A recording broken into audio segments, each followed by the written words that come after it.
Derek Brunson and Kevin Holland. I'm going with Derek Brunson in this fight, and it really just boils down to level of competition. I think people are romanticizing a little bit too much about that win over Jacare Souza and a fighter who's getting up there in age. And don't get me wrong, Holland passed that test with flying colors, but I think Brunson has really shown an evolution in his game since going over to Sanford MMA, and we've seen that in his last couple of fights, especially the win over Edmund Shabazian in a fight where he was an underdog. I think that Brunson definitely can go out there and put on a good performance and frustrate Kevin Holland. For me, it's just the inconsistency of Holland. Yes, I know he's on a 5-fight win streak, but he has had some setbacks in the octagon. You look at the Brendan Allen loss, you look at some of the other setbacks he's had in the octagon. I think Brunson's been more battle tested. I'm taking him here by decision to get it done over Kevin Holland. So Derek Brunson versus Kevin Holland is a very interesting fight. Derek Brunson is not the gatekeeper that people maybe thought he was over the last couple of years, and I think he has shown that in recent fights. But Kevin Holland is definitely, without a shadow of a doubt, one of the best up-and-comers in that division. I think it will go to a decision here. I think it'll be a close one. I think both guys are tough. Both guys will stick in there.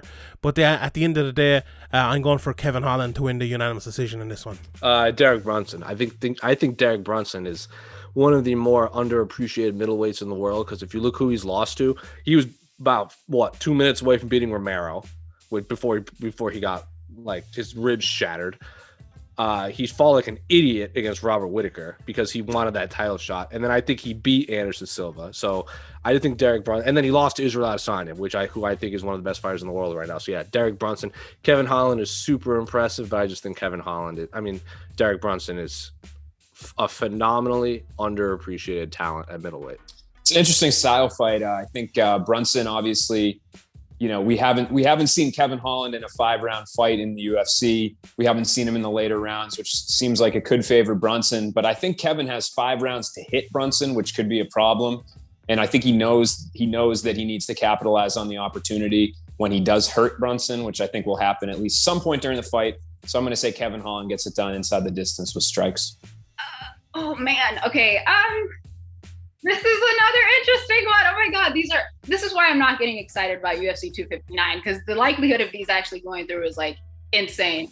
But with this one, God, I think I'm going to go Kevin Holland. I think Derek Brunson, he's a phenomenal fighter, but sometimes he does wither in these big fights. And this has the feel of a really big fight just because of the kind of ascension that Kevin Holland has been on in recent months, especially in 2020. Breakthrough Fighter of the Year. I think Kevin Holland gets it done. He's probably going to be one of the next ones to challenge Israel Adesanya for the middleweight title when he does return to the weight division. Kevin Holland is just on top of his game right now. So I think he gets rid of Derek Brunson as well. Derek Brunson versus Kevin Holland. Ooh, man, I am a big Derek Brunson fan.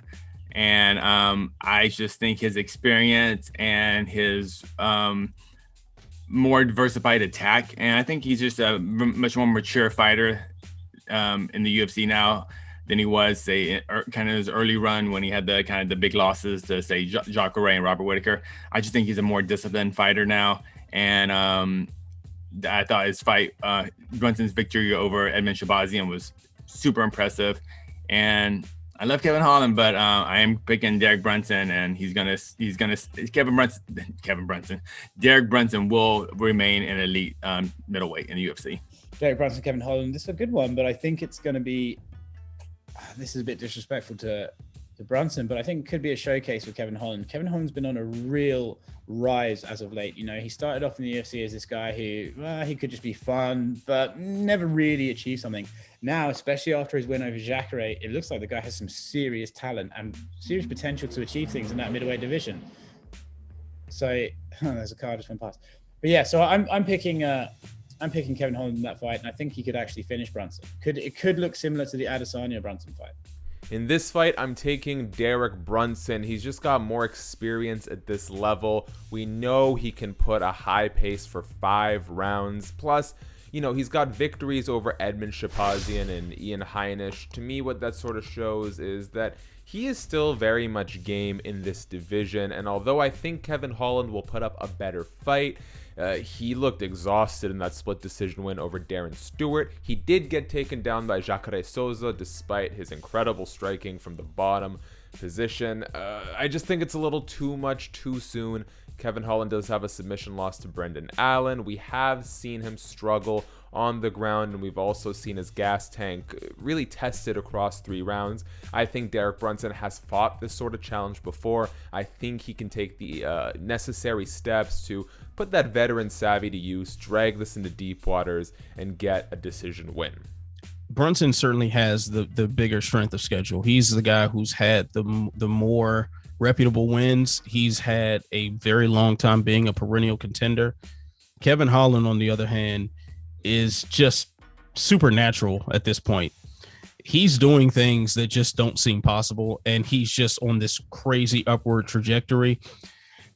I apologize in advance if this is another case of Derek Brunson embarrassing someone on the come up, as he did, a few months back. But I got to go Kevin Holland, man. I'm feeling the momentum. I'm feeling where he's coming from. I'm feeling the fact that he is getting finishes in different ways, in creative ways, and in multiple positions. The guy's so well-rounded, and this overwhelming confidence, I think he takes it. This one, I have such a hard time picking. I'm going to go with Derek Brunson. I just don't believe in Kevin. I think Kevin Holland's good. I think I don't know if he's like Derek Brunson good. Derek Brunson gets totally disrespected. But every single fight, he's the underdog. Everyone says, oh, he's going to get knocked out. He took some good shots from Edmund Shabazian, who was knocking everyone out and kept going forward. I don't think Holland's going to be able to finish him. And then I have questions about Holland's cardio. In that Darren Stewart fight, a 3-round fight, he was completely gassed at the end of the 3rd round. We know Derek Brunson can go 5 rounds.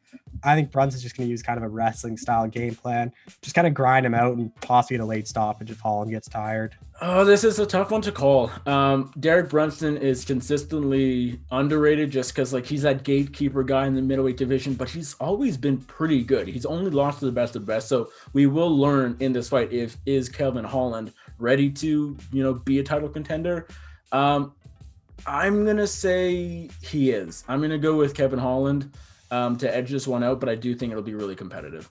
Derek Brunson, this fight is so interesting to me because Kevin Holland, he's looked just incredible. And when you look at a fighter with momentum, this is the perfect fighter, man. I think he went 5-0 in 2020, and he became a massive star. Incredible knockout against Jacare.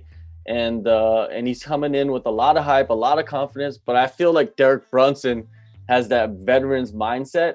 And Derek Brunson, a lot of people felt like he hit his prime already earlier in his career. But I feel like right now is his prime. I feel like right now he's fighting the best that he's capable of. And the biggest difference is his fight IQ. And I believe working with new coaches for him has helped him a lot. I see Derek Brunson winning this fight by decision.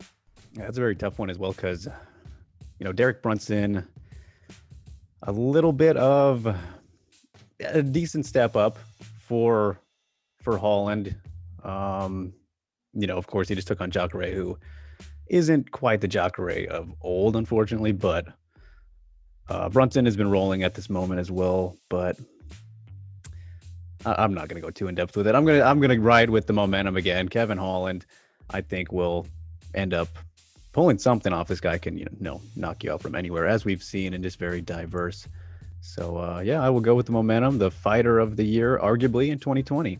Boy, Derek Brunson, Kevin Holland, classic Derek Brunson situation where you've got a guy trying to take his spot, and Brunson's done a great job of holding these guys off, but Kevin Holland's the kind of fighter, he's won me over. I maybe wasn't convinced at first, but his skill set is incredible. His confidence is through the roof. I think it's that mental edge that he has over Brunson. I think Brunson has a habit sometimes of falling just short in big fights. And I think this qualifies now as a big fight and not a litmus test for Holland. So if it's a big fight, I'm going Holland over Brunson. This is sort of one of those ones, kind of like Derek Brunson's last fight against Edmund Shabazian, where I think the world of Kevin Holland. I think Kevin Holland can be a very good fighter, but until he beats a dude like Derek Brunson, I got to pick Derek Brunson because we know what Derek Brunson is going to do. We know what he's going to bring to the table. I think it's a competitive fight. I've always advocated that if Kevin Holland talked less and fought more, he would be even better. But against a guy like Derek Brunson, I'm still siding with the veteran with the proven commodity.